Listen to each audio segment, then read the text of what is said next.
Good evening, Colorado. Jeff Loss here, your Denver real estate agent. Today we are going to talk a little bit about unpermitted work.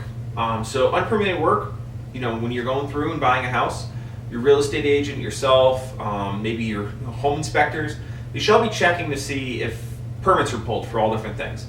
So that's a really good way for one, for you to tell the age of the home, but two, to tell if things are done properly.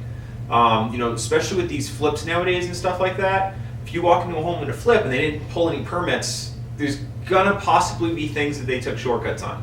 I literally had a house the other day. We were going through, we were doing the home inspection. We found no permits are pulled. We turned on the bathtub. The plumbing just went into the basement. I mean, it was a crawl space, so you might not realize right away. But I mean, that totally would have been missed. We went through, the water heater had no expansion tank. I mean, just on and on and on. And all these things were shortcuts that we could see, but there could have been other things, such as electrical things that were hidden behind the walls or other plumbing issues behind the walls that could really cost the homeowner a lot when they move in. So today we're going to talk a little bit about how to deal with that. So if you do find unpermitted work, one, you should definitely at least be asking for a discount. I'm not saying that all permitted work was done improperly or anything like that, but it's enough of a red flag that, hey, at minimum I should get a discount.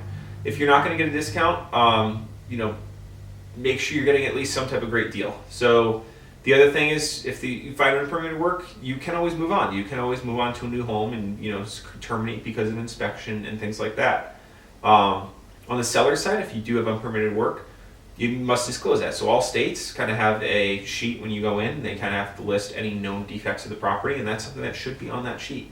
If you're trying to sell that home without it, there could be lawsuits in the back end or other things like that. And talking about other issues, while you're doing that work, neighbors are sometimes a little nosy, especially if they don't like the construction. They might check if there's permits being pulled. The city could come in and fine you for it, and then if you get fined, then you'll have to do it. A lot of it, just if you pull the permits, the inspectors are going to come in when you pull the permit and just check if the work was done right. And that's for everyone's safety. That's for the person occupying that space to make sure that the home that they buy or the home that they're currently living in, and then when a contractor comes in, just make sure that work is done properly. So I know it can be a little expensive, and that can cause some people to shy away from it. But in the end, it's like $100 for a permit. Take out the permit, do it right, and everyone will be better off. So that's a quick little lesson on home inspection tips, and just checking for unpermitted work. So again, with unpermitted, you can either move on, you can ask for a steep discount, or you can ask them to try and have permits pulled retroactively and have the city come in later. But that's going to be the tough one. So have a great day.